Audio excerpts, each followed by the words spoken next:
Joshua Berwald is a writer wearing many hats. He's working on a book now, and we thought it would be fun to get into the weeds a little more and talk about the technique and inspiration keeping him going to help anyone who happens to need it in their book writing journey. I know him most closely as a script writer. We're writing partners working on a sitcom together that we can very loosely talk about. Otherwise, we're not discussing it. But don't worry, we'll drill him on his other scripts and ideas. This man is a font, people. I consider him an expert in meditation since he's now attended two 40-day silence retreats, and he's a master swimmer. There's so much to unpack, and we will get to it all. Please welcome my wonderful friend and writing partner, Joshua Berwald. Hello, Hillary. How's it going? It's awesome. I'm so glad you're here. I'm excited to be here. Thank you for the lovely introduction. Absolutely. Is there anything I left out that you want to let people know what you've been up to? I was just sitting here thinking about what exactly a master swimmer is. I saw you I feel like laughing. I've leveled up. I've leveled up to the realm of master swimmer now. Woo! You did it. You leveled up just I today. got it. I feel like I got my badge and I can go and have a beer or something. Yes. Well, we'll toast you. Absolutely. It's All right, fun. to the master swimmers and all the master swimmers out there. I stand on the shoulders of those who have come before me. I guess I swim on. No, that doesn't work in the water. That's a bad metaphor. I like it. I think Because it if you're does. swimming on top of somebody, they can't breathe. Yeah, right, exactly. Of those who have drowned before me, I stand up. I stand on their struggling shoulders as they try to get there. That just took a dark It's turn. just really getting dark over in here. We got to flip a light on. Happy So, Thanksgiving. yes, happy Thanksgiving. Crazy because we're so close to the holidays now. And I feel like we were just like walking outside and, probably you going to a pool outside. Do you go to a pool outside or is that just an indoor thing that you do? So I have both. I coach at a country club here in the South, and then I have an indoor pool I work at as well. Oh, okay. So you have to keep the Yeah. machine going, I would imagine. Oh, it's nonstop churning these kids out. That's Just amazing. gotta crush, crush, swim, swim. It's No, more no, of the it's a lot of crushing, fun. more of the It's a crushing and lot of swimming. fun. Exactly, crush their spirit, and then no, I'm fortunate in that I get to work in a medium where the people Hold on. like the. Hold on, because that just came in. Oh, so we need to just make a note of that, Jeremy, that here is where we need to do a little cut. So Because I coughed. we can use, no, I clap my hands so he can see Okay. the thing. So we can use some parts of what you're talking about. Let me text my son to tell him I'm on the air. Oh, okay, okay, that's what came through. Hi, on the air. I don't know how to turn off my FaceTime so it never rings. I think you can put your phone on Do Not Disturb. It's in my Actually, I'll do that too. it's in my laptop. Oh, okay. I'm gonna put my phone on Do Not Disturb I'm gonna put as my well. let's see, FaceTime. There's got to be some. Help. Shut up, FaceTime. How about that? All right, we're gonna go for it. And if it happens Hold on again, one second. Let you're me putting do yours this. on your Focus. Yeah, there we go. Do Not Disturb. settings. Here it is. On. There we go. So nothing should ring Calls through. from iPhone. No. Make and receive calls. Okay, so I believe I turned it off. Okay. So if anybody calls again, and my phone is off, but if anybody calls again here, then we should be in good shape. Okay, let's try it again. Here we go. So we're going to use some of those pieces, but we're also just going to hiccup right now. All right. When you think back on your life and what brought you to today, if I'm looking at it like in terms of highlights in your life, how did you get to today? to where you are, to what you're doing, to the passions that you have, to the decisions that you're making? It's a great question. And it's a very circuitous route.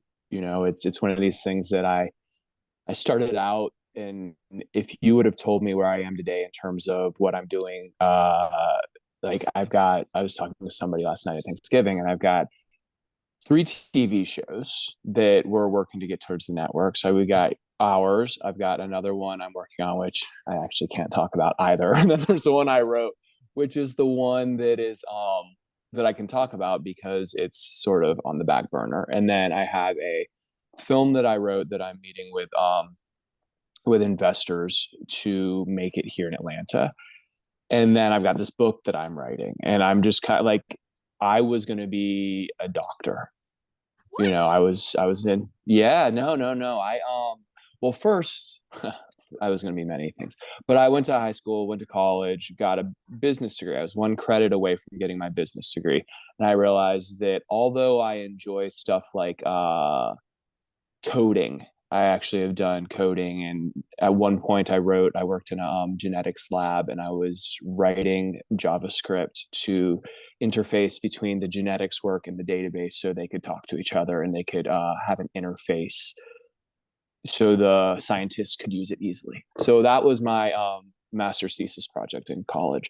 But how I got there is I just realized I was doing all this coding, I was doing all this business stuff, and it was fun for 7 hours a week.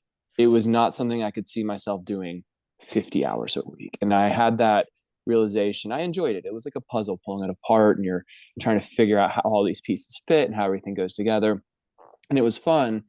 But sitting down and doing that 50 hours a week, month after month, year after year, ad infinitum. And we went on this ski trip that we'd go on every year.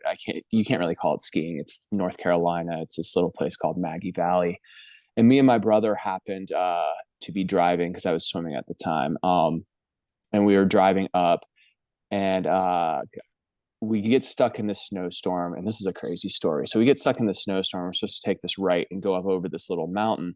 So we stop at this convenience store there, and we're talking to the lady, and she's like, "You can't go over there." And we go, "What are you talking about? We're 20 and 23. Like, what are you talking about?" "Of course we can." She looks at us, she goes, "You need to stay at this hotel," which happened to be her friend's hotel. Surprise, surprise. But and she's like, "If you go over that mountain, you will die. You will go off the mountain and you will die." It wasn't like, "Oh, you could get hurt. You will die." And of course we did it. But me and my brother had this long conversation. He's like working as a consultant, and he just looks at me. He says, "Josh, I am miserable. I hate my life. I hate what I'm doing. I hate that I have to do that. Uh, Find something else."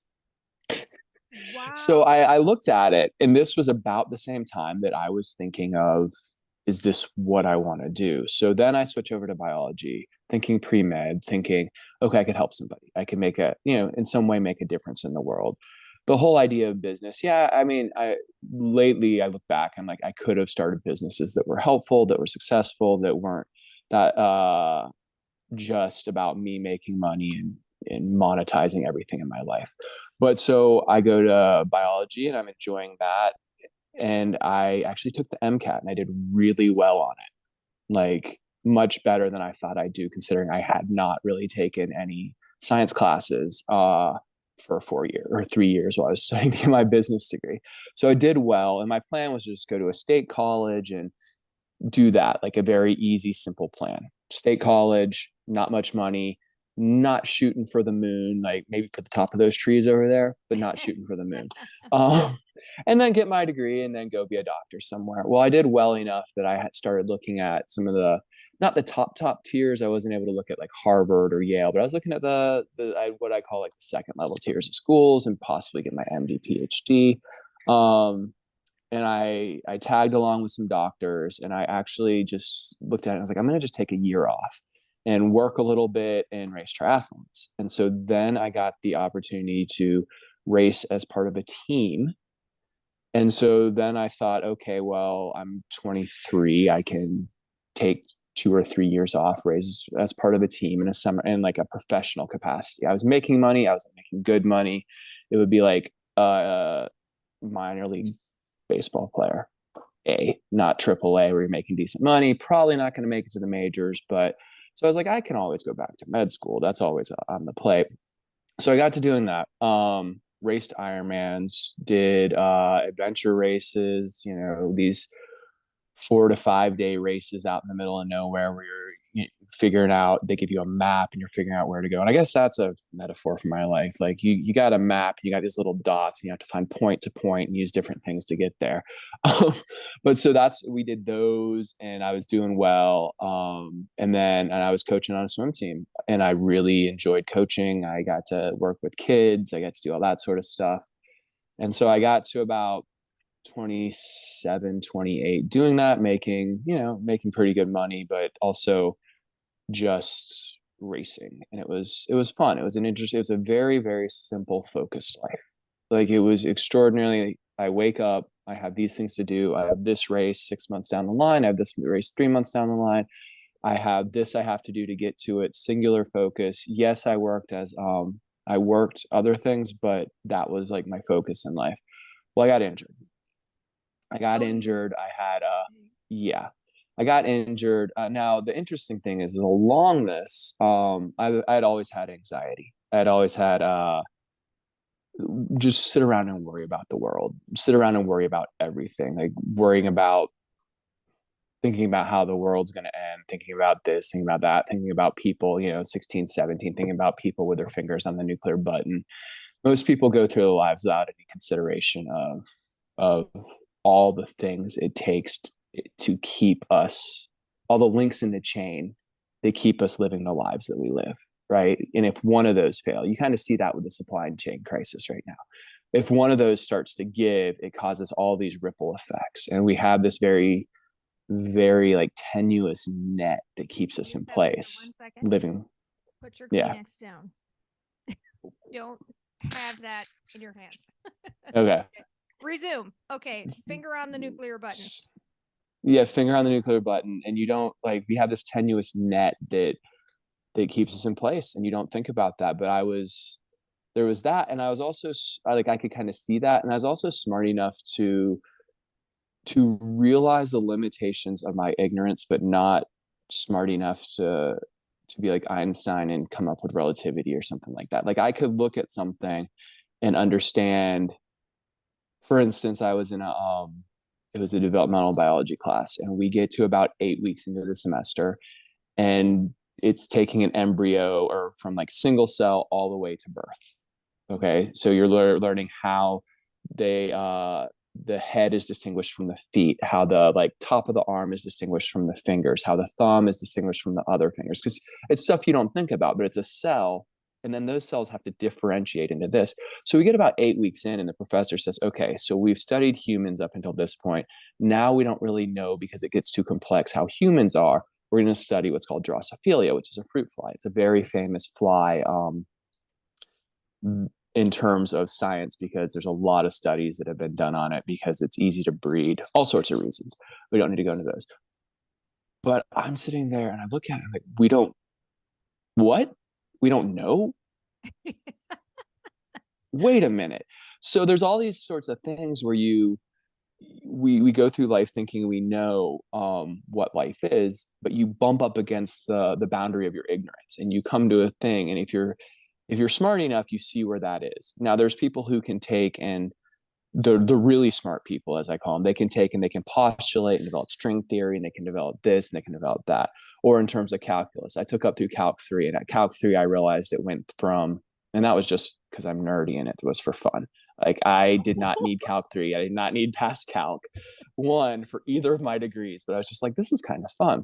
So I took up to Calc 3, and I did really well in the class, but it went from where I was understanding it to where I was memorizing it to get the A in the class. And I realized that past that. That's still impressive, though. That's yeah. What I mean. And then, so like when you talk about the cells differentiating, here's where you and I differentiate, okay? Because you're like, calculus is fun. I like it as a hobby. And I'd be like, la, la, la, la, la, don't say that word to me. But I think that's amazing. So what I'm hearing is your twists and turns in your life are inspiring you. And it's interesting how you drew the correlation of the map and the specific plot points on the map, where you're going, where it's taking you. And it just, to me, in knowing you, I feel like you were born to discover. I would agree. I was always questioning. I was always looking at and trying to figure out why. It honestly got me in a lot of trouble when I was younger because I was raised in a very, very conservative, very kind of strict Christian upbringing. And I would have questions. And it wasn't me looking at it saying, this is wrong and I'm trying to tear it down. It was me looking at it and trying to figure it out, trying to figure out, because I came from when I approach, say, the Bible, like they said this is truth. This is God's word. So I came from the idea that my questions would have answers. If that makes sense. If this is a complete truth, inerrant, all those sorts of things. So I'd have questions, assuming that other people had asked these and these were answers. And a lot of times I got in trouble because I was looked at as a rebel. I was looked at as, you know, why just have faith, just this, just that. And I'm like, my mind doesn't work that way, You you have to kind know? of answer on your journey to what your mind does work, how it does work. So let's kind of shift gears a little bit and start talking about your book. So you and I have talked about your book, Unpakita, Mm-hmm. but tell us about your book. And then we're going to have a follow up question that's super fun for all of our listeners today. And I can't wait to get to that one. But give us the scoop on your book. So you're writing it. What brought you from, I'm thinking about writing this book, to now I'm writing this book? Was there a monumental shift that happened with you to get you writing it? And what's it about? So it wasn't so much, I mean, it was a monumental shift, but it was more like the water running over the rock for a period of time. And at some point, you realize the rock has dissolved. So it was a huge shift in terms of, to take the metaphor further, to like the flow of the water shifted. Like it was a huge shift, but it happened over a period, and I just realized it. So I've done all sorts of interesting things searching in my life. I've been to Peru and I've done ayahuasca. I've gone to done silence. I've done, shamanistic retreats. I've done this sort of stuff to try to get a sense of what life is, because that's the question. Not even like what's the meaning of life. We don't even know what life is. How, if we don't know what it is, how can we search for a meaning? Oh my But God, going deep today. We're in the deep end with you, I which is know cool. we're starting off deep. So I went through all these things, and then I had like I just told you about my college. It's all sorts of things that I did. Um, and I've talked to people, and they've been like, you should write a book. You should write a book. But I also mentioned the anxiety and that sort of stuff, and I didn't want to just write a book that was, here is my story, and there's no, like, it's just open ended. There's no ending. It's just like, this is it. This is what I struggle with. This is what I've done. And my whole thing was searching for solutions. And so I tried all these sorts of things. And it was about 8 months ago that I was at my friend's house, and I was in Milwaukee, Wisconsin, and Cheesy. they were, hmm? I said it's cheesy over there. Oh, extraordinarily. You wouldn't even believe it. But so they were making dinner, and I was doing my evening yoga and meditation. And I was sitting there and I realized that I didn't have anxiety. Like in the past, I would be sitting there and I would be, you could hear them. And I'd be like, should I be in there doing it? Is it, this, that, like all these sorts of little worries. Should I be in there helping them? Is it okay that I'm doing this? All these sorts of little worries and anxieties that would plague me. I realized that wasn't there. And that's what I mean in terms of, I realized the boulder wasn't there. This thing that had kind of consumed me, about always looking over my shoulder, always being on edge, always this sort of stuff, was no longer there. And so my yoga and meditation stuff has been about 15 years that I've been doing it. And I always wondered if it would work on it. Like, there's a difference between rearranging the things on the surface and getting to that deep level stuff that you almost consider a core facet of your personality. Is it possible to actually change these core facets? And so I couldn't write a book for being a proponent of these things without knowing that it's changed those parts of me. Wow. So when I had that realization, I thought, okay, well, it's time to, in a certain sense, tell my story. But then also there's this fascinating field called epigenetics. And what epigenetics is epigenetics is in a very basic way, what epigenetics is it's the study of how the environment affects gene function. All right. So we tend to think of genes as these blueprints, right? And we have a blueprint, and then the house is built, which is us, right? Like from these genes. But really, what it is it's like a book with a series of different blueprints.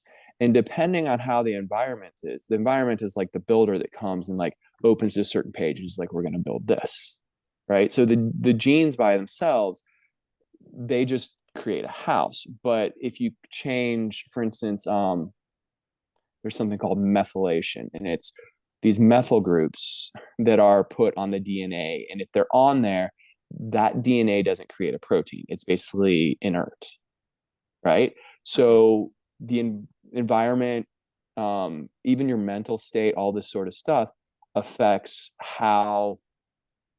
where these are and what is transcribed. That's why two people can be identical twins and have very divergent paths in terms of health and mental illness and these other sorts of things. Okay. So is this what the So, book in is about then?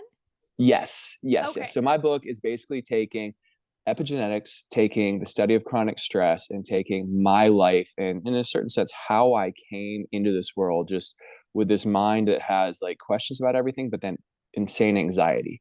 And looking at my family history and looking at that sort of stuff and seeing why I came that way, and then the path that I took to find something that works. And then, like, now I'm, in a certain sense, there's an ending where I can say, yes, I am not anxious all the time anymore. I'm not struggling with this stuff.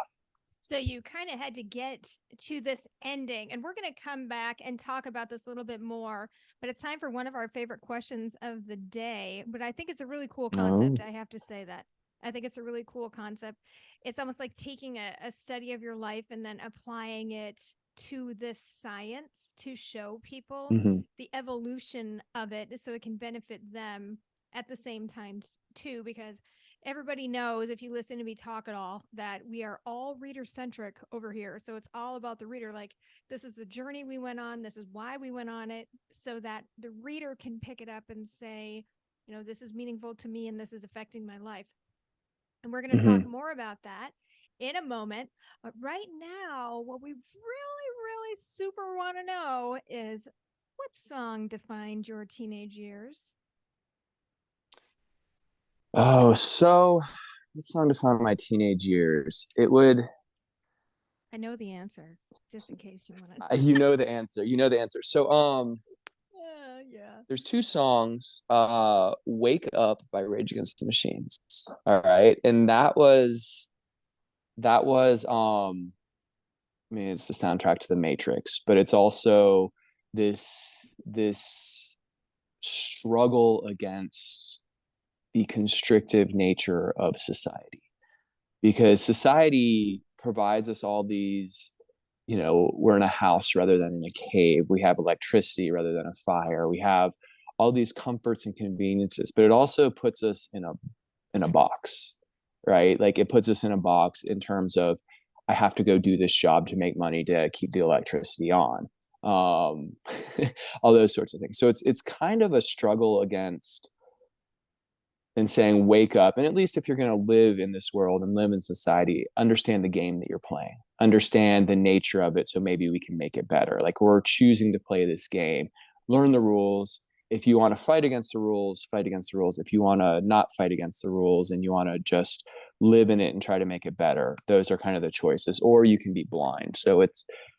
kind of like, wake up. I love that song. And I like The Matrix. The Matrix was like, I loved it. And Well, yeah, then and we can, so that's the one we're going to focus on today because we have limited okay, time to play, right? awesome. That's a song that defined your youth.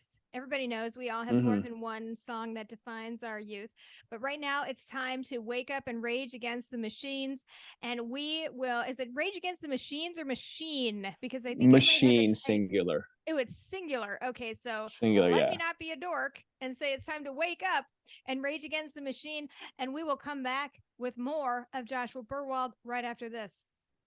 Okay, so we've got our virtual song playing. As we Awesome. move into the rest of the show, try and keep your answers a little bit shorter. Okay? Okay. Because typically what happens Oh, is we have like 7 minutes, then we have like 4 minutes, then we have like 15 seconds, then we have 7 minutes and whatever. Like, let me show you the okay. script so you can see it, and maybe that'll give you like a better visualization of. No, I'll just not be stream of consciousness as much. Yeah. Ah. That's not what. Okay, here's my raging against the machine. I don't know what that is. That's weird. Okay, we're gonna go over here. I'm I gonna stop. see it. Okay, so hold on. Let's try it again because that was weird. All right, it's back. I don't know why. Anyways, so you can see here. Ignore my weird face. I don't know why it's doing that. You can Uh-huh. see here, like I do 45 seconds and there's 7 minutes. And so I thought you were going to say the Broke Down Palace, which leads me Okay. to talk about like different things, right? Gotcha. So then we'll do a bookmark spot, and here's more questions for you. Then we'll play the Eagles' The Last Resort next. Okay. And then so then this is where I was gonna play it, but that's okay. We can flip flop it. That's totally fine. I can do Broke Down Palace there as well. Okay, so just kind of follow my lead here. Gotcha. We're gonna probably Mm-hmm. lose Broke Down Palace, which is fine. Okay. Then That's we're gonna fine. just launch right into, we're gonna flip flop. So instead of next time, we're gonna move this here. Hold on a second. We'll just call this here and then right here. Put that What back. is RAM? Oh, so you're putting Rage Against the Machines Rage in Against the there. Machine, yeah. And then we'll Gotcha. do a little like the last resort here. Jeremy. Yeah, yeah, absolutely. Okay, so let's pick it back up Jeremy then. spoken. Okay. So we've got little Rage Against the Machine playing. Now we're going to play that 15-second Sandcastle radio spot. Returning now with Joshua Berwald. I'm going to stop this share. Jeremy, please don't record that part. Okay, returning now with Joshua Berwald. How has meditation helped you write your book? Well, it's allowed me to writing any book's a big undertaking, right? It's figuring out that. And so it's allowed me to help with the big picture and the little picture. So you don't get bogged down in either one. I think it's easy to get bogged down in like the big picture, what you're trying to do, or the mundane details and forget where you're actually trying to go. So it's allowed me to balance those. And when it's time to focus on right now, what I'm writing at the moment, that's great. But then once I'm done, I can sit back and think, okay, so in terms of the context of a larger narrative, what's happening? Yeah, absolutely. So you kind of get into the right headspace to put the words on the paper. I think one of the biggest things for writers is that they sit down and they go, I'm going to write my book right now. And then they say, oh, but wait, I didn't go grocery shopping, or I have to adjust my chair, or the dog is barking in the other room. And they don't actually do the physical work of writing. So, writing seems to involve all kinds of different rituals, maybe. Maybe that's the word Mm-hmm. where you sit down and you go, I'm going to write. And you don't really write for like 10 minutes, but it sounds like you're able to be fairly nimble with your headspace and getting in and out of it and what you need to do. Yeah, and it's also like finding those rituals, finding the time, figuring out how it works for me, how I can carve out this portion of my day. Because if you're not intentional about the whole thing, your day can just go. You know, you sit down and you watch this or you do this, and you can just drift through. So you have to be intentional, and then also not judgmental. Like you sit down, you say, I'm going to write, and even if I write, you know, an hour of crap, I'm putting words on the page because it's work. Like it actually, it's fun. It's wonderful to sit here, you know, and we could sit here and spit fire out ideas and come up with it and stuff like that. But then you spend a year and a half working on a book, and that's work. Like you sit down and you're putting words on the paper and you're editing and you're thinking and doing all that. It goes from this like fun idea, but the implementation, you almost have to approach it as a job. Yeah, I would agree with that. And that in the biz is what we call a super short break because we're going to launch right back into it with another one of Josh's favorite songs. And this is a song that he loves that I actually love. And this band is on my playlist, as in like the entire band, whatever if they have like sung in a crackly paper bag, it is on my playlist in my car. And this is the Eagles, The Last Resort. Tell us a little bit about that as we lead up into hearing those lyrics and get inside your head.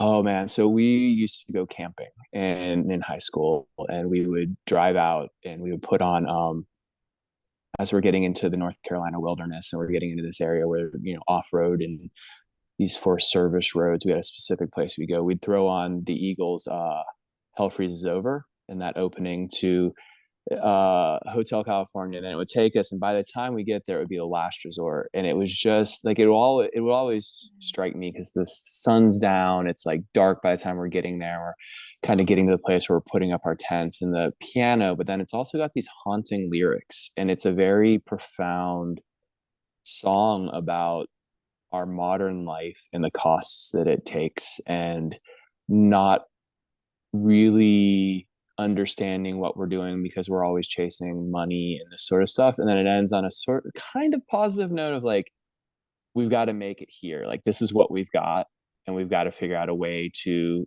make it here. And it's just beautiful. It's one of those songs that I could sit down and listen to, and you just get emotional thinking, like listening to him singing and the passion, and Deep in it's a pretty, yeah. deep in nostalgia is what Mm-hmm. it seems to be what all of our favorite songs are. So let's listen. The Eagles, The Last Resort. We'll come back with Joshua Berwald right after this. Okay. So, just what the hell is Bookmark Publishing House? And we're on the radio now. So, on my podcast, right effing now, I can swear all I want. So, I'm going to say it again. What the hell is Bookmark Damn. Publishing House? Oh, Damn. crap. I think we can say like low key words. If you're a new listener, if you're a new listener, and I know you are since Sandcastle Radio debuted only a week or so ago, it seems like Bookmark Publishing House has popped up out of nowhere. But really, we've been around since 2015 when we started as a marketing company. And then the surge of books came along, and the need came up to turn us into a publishing house. 2015, I had to start the company out of thin air. It was either that or starve. I didn't like the alternative. And as we get to know each other, you'll learn more about that story. That's why it's so special that Get the Book Out is here with you today. We offer every book publishing service you can dream up and some that you can't. If you've got a book inside you dying to get out, head to bookmarkpub.com for more info, and let's get started. Back at it, chopping up the air with Joshua Berwald, writer, teacher, guru, a man embracing life. He's actually an actor. I've seen it with my own two eyeballs. He's talking about his process, what makes him tick, those deeper nostalgia waves that are moving him. Let's talk about your writing background, because this is really fascinating to me. You come to book writing as a script writer. But how in the heck fire, see, I'm keeping it PG now. How in the heck fire Yes.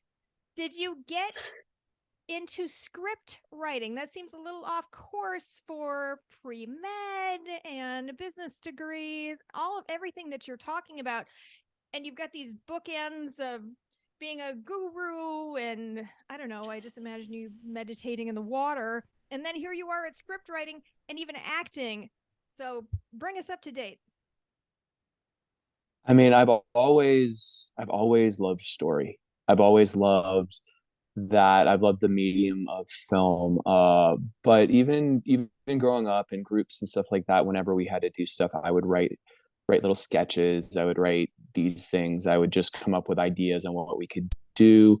I've sat down and tried to write books before. I've tried to write fiction, but unfortunately, one of my favorite authors is Stephen King. And when you're putting yourself up against his evocative prose, it's very, very difficult. Like he's such a good writer.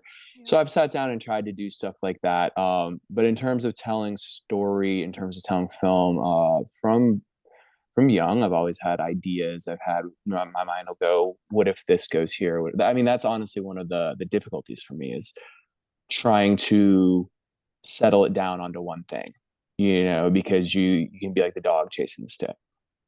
So, but so just one day you were like, I'm going to try script writing because I love movies, or what? Do you remember that day when you picked up your, I won't say like a pencil, but when you opened up the laptop or you started chopping away on the computer? Do you remember that day? No, I mean, I remember I like in terms of that, I think that's the first time I took it seriously is I've got this script that I wrote that I'm still working on getting to people.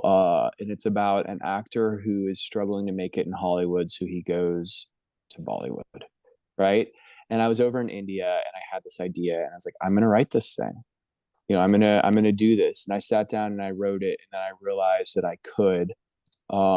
And it's so that would have been like 2013, where I sat down and I actually did it. I had written short stories, I had written little sketch comedy things, I had written these sorts of things, or rewritten scenes that we're doing for acting. But in terms of actually sitting down and putting a kind of a time clock on myself and saying I'm gonna do this, and I did it, and I think it's a solid script. I think it would be really fun. And so I've written just throughout the years a couple of things. Unfortunately, in Atlanta, it's a little bit harder.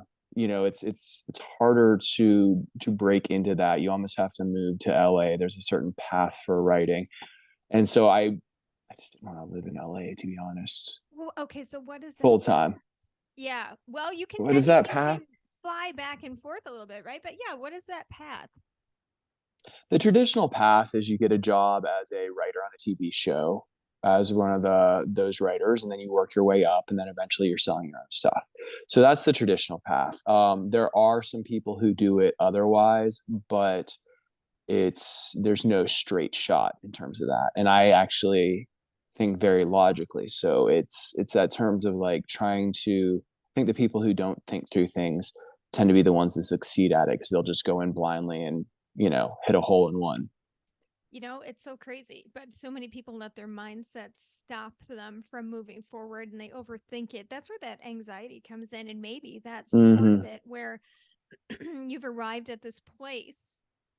I guess I wouldn't say no anxiety, but anxiety that's very strongly controlled, or maybe there's a concept or like a strategy behind it where you go, when Mm-hmm. I think of anxiety, I actually don't feel it anymore, but you're coexisting with that. As an anxious person myself, I find it like that's the dream, is to be just these cool still waters and not have anything bother you, but maybe that is what led you to this, to like, I'm going to throw open the doors. I'm going to write the book. I'm going to do whatever I Mm-hmm. want to do. I'm going to become a script writer. You know, you and you're a little bit younger than me, but so we're coming up on like the second coming of life in terms of Mm-hmm. like knowing what you know now. If you could apply that to 20-year-old Joshua, how different would life be? And do you think that has something to do with you just saying, screw it? I'm going out there. I'm going to try it. I'm going to write it. I'm going to get in front of people and I'm not going to be afraid. I definitely think it has, that would be part of it. But for me, a large part of it would also be not wasting time on the things that probably will never happen, because the majority of our worries and concerns, I would guess 99% of them don't happen, the things that we worry about. And so to not waste my life and my time on worrying about whether this is going to happen, whether that's going to happen, and just do. And then there's a certain amount of, whether you call it faith, whether you call it trust, whatever you call it, there's a certain amount of stuff that's out of your hands. There's a certain amount in any endeavor.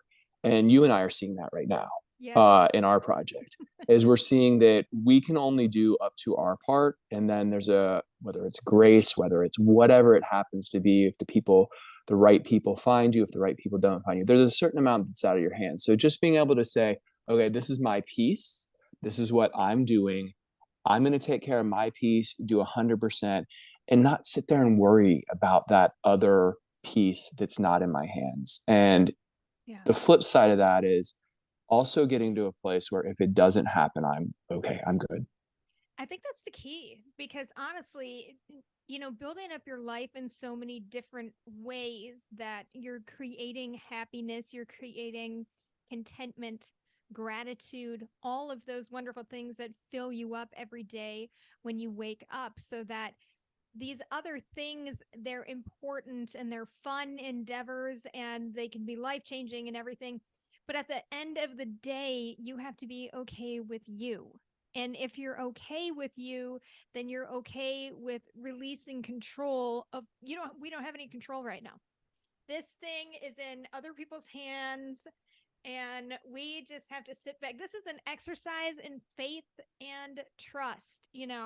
So let's talk a I little mean, bit. even the control we have, even the little control we have, we're on a little mud ball in the middle of a vast solar system, in the middle of a vaster galaxy, in this huge universe. Like, We're ants. so what? We're an ant and we can push around a little pebble in our, you know what I mean? So Yes. much of it is out of our control. And like that used to freak me out.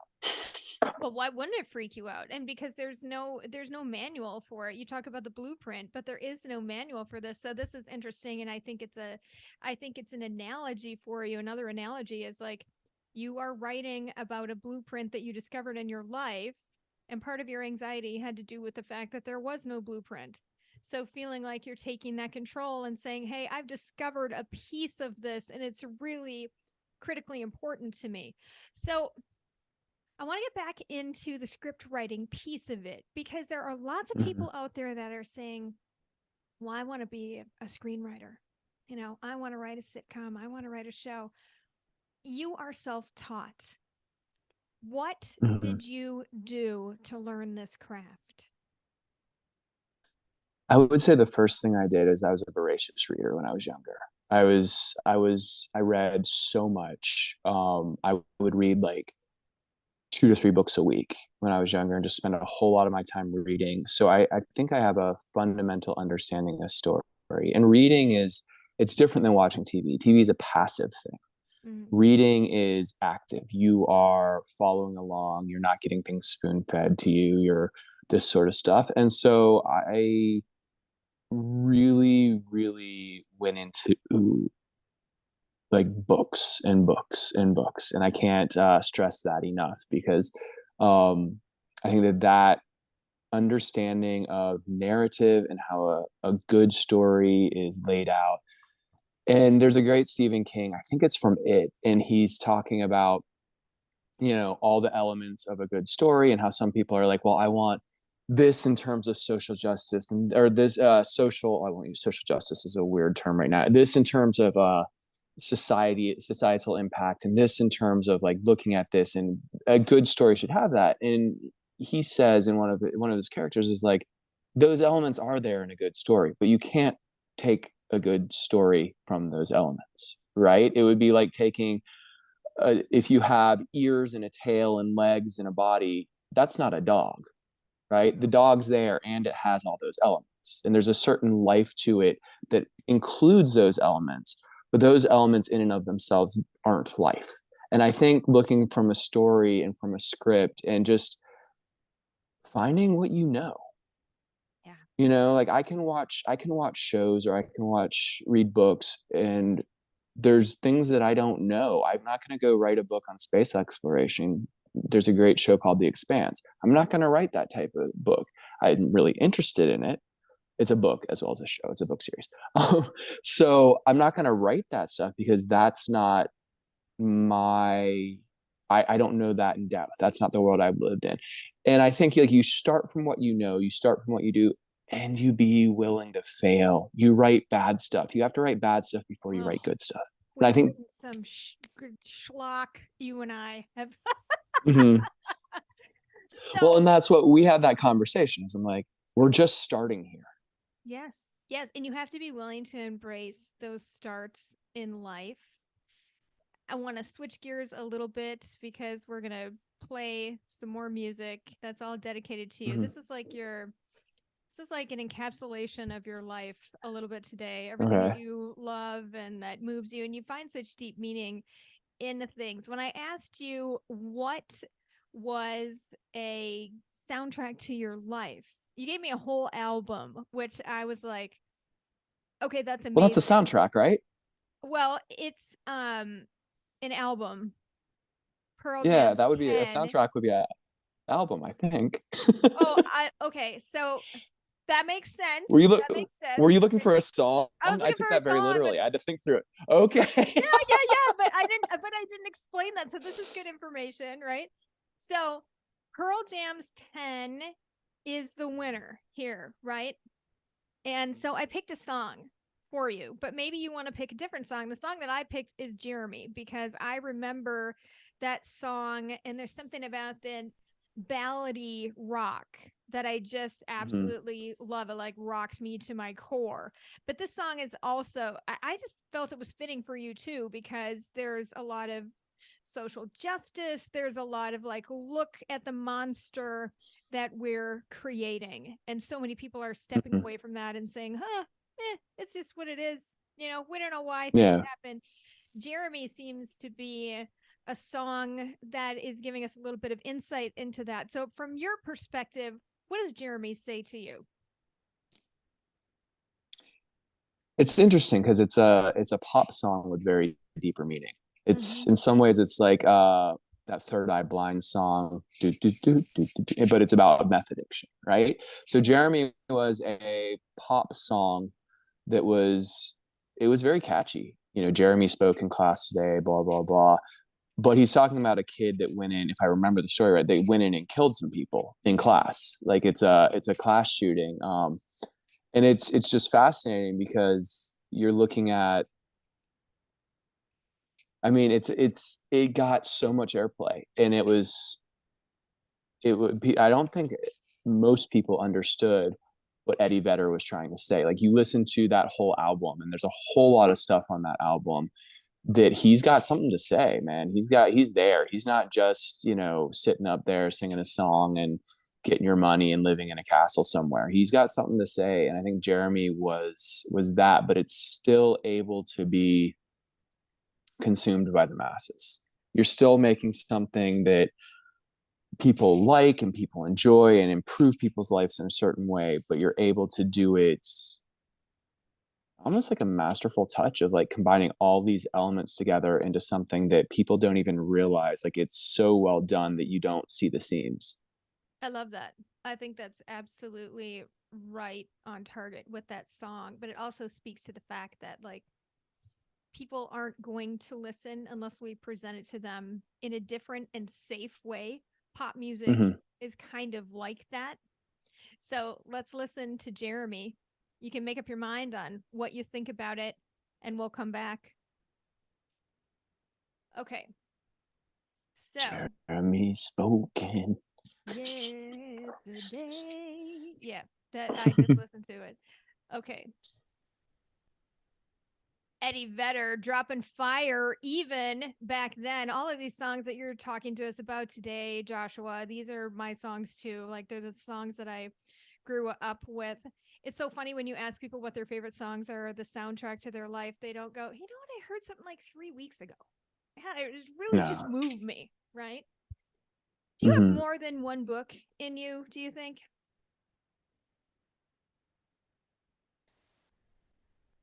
I don't know. It would depend on what this one turns into and what happens with it. Like script writing and taking and doing that and telling a story, telling a fictional narrative is very, it's like going on a date, right? Like you go on a date and you can go on multiple dates. Writing a book is almost like getting married. Okay. And so especially writing kind of an autobiography Yeah. book. Uh-huh. Autobiographical. um Yes. Autobiographical, that's the word I was looking for. And so you're almost like exposing yourself to the world. It's very intimate. It's especially the stuff that I'm writing about me and my thoughts and suicidal ideation and these sorts of things. And you're taking the risk of people looking at you different, people looking at your internal thoughts and your internal struggles and what you've been through. And so I can't think past this book in terms of what the next one would be. This one struck me. It's been something that I've had thoughts about over the years, and it kind of has come together. If another thing strikes me like that, of course, I'll sit down and write it. But I'm keeping my head above the water on this one. That's you awesome. know, It's the way to do it though. It's kind of like with the script, people will say, "What else are you working on?" And you really have to think about bringing something unique to the market. I want to I want to talk for a second about suicidal ideation, and what I am finding is as I talk to people, whether it's through the podcast, right effing now, available wherever podcasts are available. I had to just, just slip that in there. Or it's hey, we all got through, to give our little we do a teasers. little razzle dazzle. Yeah, no, Um, work it. or if it's just speaking with writers and working with them, suicidal ideation seems to be a lot more common than people think. And I really hope that we can break the stigma of talking about that so that people can not feel like they have to hide it inside themselves. Suicidal ideation is very different than being suicidal, by the way, in Mm-hmm. case people aren't aware of that. And I think it's really important to talk about that. So, my hat's off to you today for talking about that. Um, Jeremy, on our first show, talked about that as well. And I'm finding Mm, that commonality with people. And I want to encourage people, if that's how you're feeling, that you're not alone. Obviously get help when you feel that you mm-hmm. need to get help, but you are not alone. And why would we be alone in this world when we feel like we're trying to figure things out on the fly? There's no manual, as you've said. There's anxiety, there's fear mongering, there's all kinds of different things that are happening. You don't seem to feed your brain negative thoughts. However, I know you. I think you feed your brain facts and reality, but I also think you see feeding your brain as a really big responsibility, and what you put in your brain is pretty critical. Are there Do you have favorite motivational videos or podcasts or books that you read? Like if you feel like you're getting off track with your mindset, Yeah. do you have those resources that you turn to? Well, so I've got the guy that I follow for yoga and meditation. His name's Sadhguru. He's become pretty big worldwide. When I started with him, it was very small, and now he's huge. But so I read that, and then or I read his stuff, or I'll listen to his video, or I actually do practices. But there's uh shoot, his name just what's his name? Oh my goodness. You'll talk about something else Like and the it'll come back to you. I know, No I know, idea. I know. He's got great he's a British guy, and he's a Buddhist, and there's a bunch of talks of his that I love to listen to, and I just had a complete brain fart and cannot remember his name. but I love listening to him. I'm gonna actually. Do you mind if I? No, I'm doing it Um, right now. British Buddhist. Is it Ajahn Brahm? no. Okay. It is. This is the Where is beauty he? about being able to do these things live on the air back in the day. Like Alan Watts. Alan Watts is. Alan Watts. Didn't I Okay. I didn't actually find that on it came to me because I was searching and it came to me. I didn't actually like find it there. So Alan Watts is great. He's got a different way of looking at things. And he's someone who was a, if I remember right, he was a monk and then he came back and he was a scientist and all these other sorts of things. Um Oh, and then I love fascinating. Rumi. Fascinating. He was Rumi's a great. scientist, though. A monk and a Yeah. scientist. Well, I think he went and became, if I remember his story right, he became a monk and then he came back and like went into science or something like that. So it's just there's a couple people who I read, but for me the most important thing is actually just making sure I carve out that time in my day to do my meditation and my practices. So because that naturally buoys you. It naturally like keeps it's not necessarily I have to do it. It's this process that you do and it does it for you in a sense.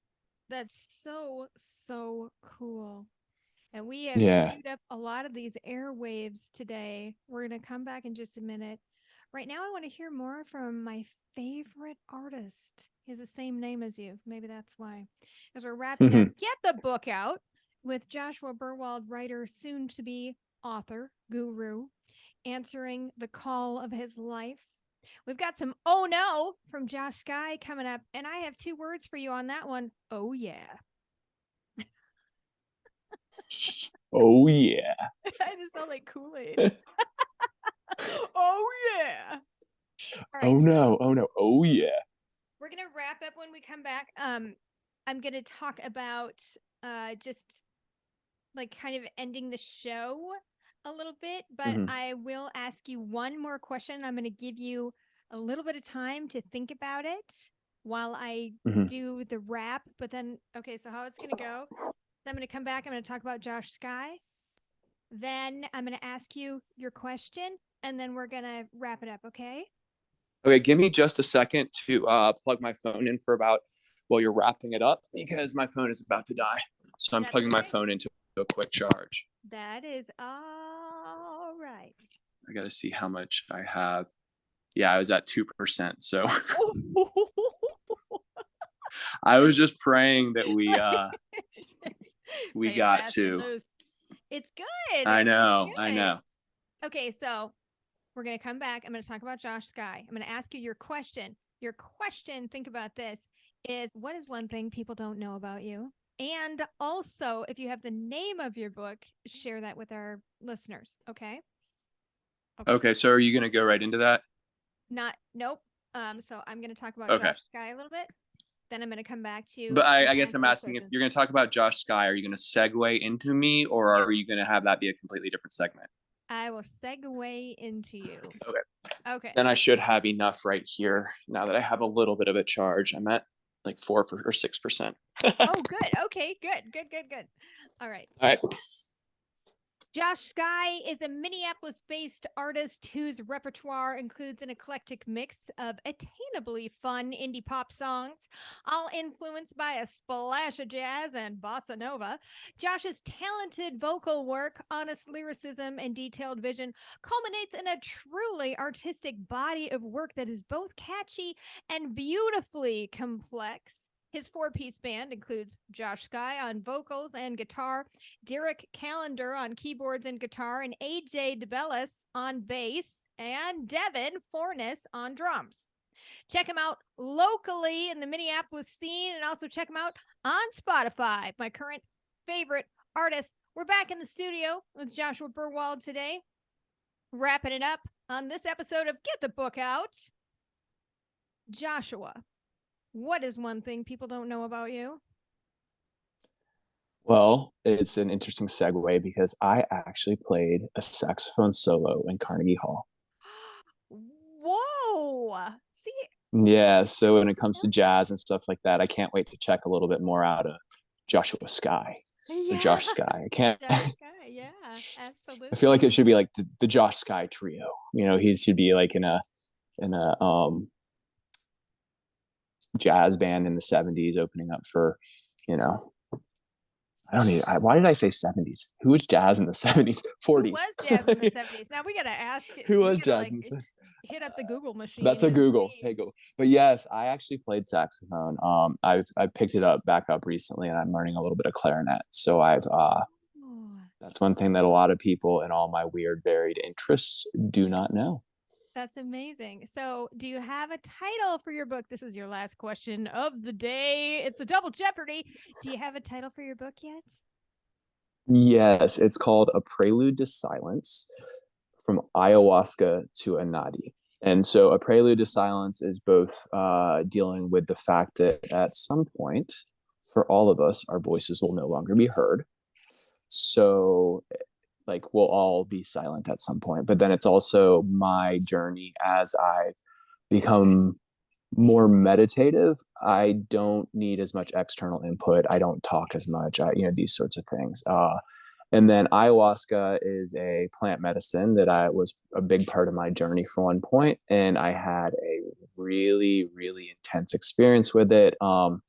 That actually pointed the way to this yoga teacher that I follow now. And then Anadi is a program we did, a 90-day silence program, and it means Anadi means orphan, and it also means like the beginningless. So in a certain sense, you're like orphan meaning yes, we have our familial relationships and stuff like that, but at some point you can transcend that, not in terms of throwing it away, but just realize that you're an individual independent of those things, and you're also connected to a larger whole independent of those things. So you kind of have a cosmic identity rather than a individual family.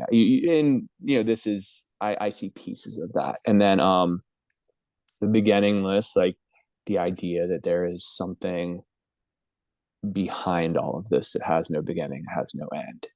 Some people call it God, some people call it source, some people call it that, because I don't think we can, even if we're enlightened and we're in touch with it, it can't be vocalized, because if it can be told, we'd all know, right? I think it's something that has to be experienced, whatever's behind that, and we all approach it in our different ways.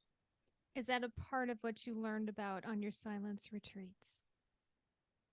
I think yes, absolutely. It learning the limits of our individuality and understanding that we're completely interconnected. Like, I used to, one of the most profound things for me is I used to stand on a beach and I'd look at the ocean. You feel how big the ocean is and how immense everything is, right? And that's wonderful. But it's also like little me versus the ocean. And now I'll sit there and it's like I'm a part of this large thing, and the universe is spinning and it's like clockwork and everything's happening, and what even the like insane thing that life exists, right? Like all it took to get us here. Yeah. And it's, yeah, I think that's a big part of what I took, is that it's not like, oh, this is life and it sucks. It's like all these things and all these forces combined to get us to a point where we could actually sit and live consciously. That's just crazy. And you obviously have to do your own audiobook because there's nobody else who explains that or has like that stress on specific words and the meaning behind it. So Mm-hmm. that's a wrap on Josh for today. Watch out for Joshua Berwald and look for him on the socials. And that episode of Homicide Hunter that, yes, I creeped on and I watched it. Um, this is one of my favorite shows, Homicide Hunter, and Deacon always teases me about that I am in love with old Joe Kenda, and I would like everybody out there to know that I am in love with young Joe Kenda. It is not old, it is young. Let's just get that clarity right now. But and I'm not in love, honey. I know you're listening to this, just a joke, okay? Anyways, so let's watch out for you. You're on social media and you were on the episode of Homicide Hunter and you played a victim. And I thought you did an absolutely stellar job doing it. And I'm going to watch it again. I actually paid Thank you. $2.99 to watch that episode. Oh, Thank you. I'm pretty good at dying. You were very good. I felt it. I was like, oh, this is real. That's our time. But we'll bring you more incredible authors sharing their journeys and do's and don'ts next week on Get the Book Out. Thanks for listening. See you soon. That's a wrap. Thank you. That was fun. Yeah, I'm going to stop recording. Hold on.